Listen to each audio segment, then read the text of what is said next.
bak mekawin lain-lain cik selera. Mekawin dengan ibu guru napakah dapur han payah minta.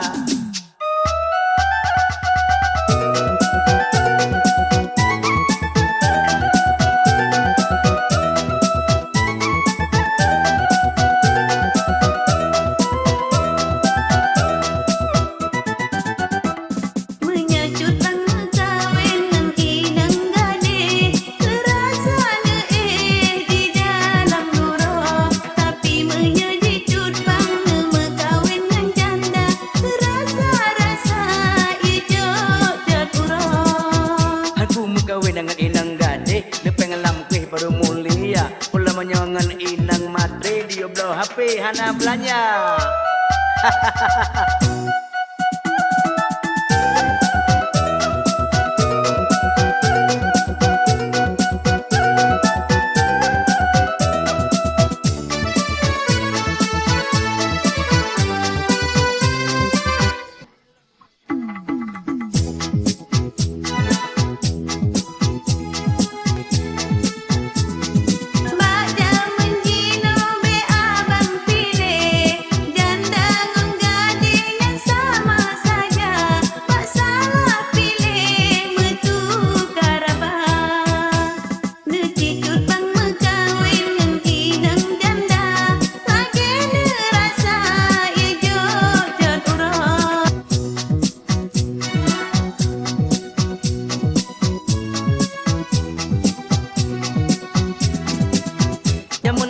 Apa ya tak pilih jandangan gadih takut mentukar jika mengkawin dengan ibu bidan dan senang letara belanja.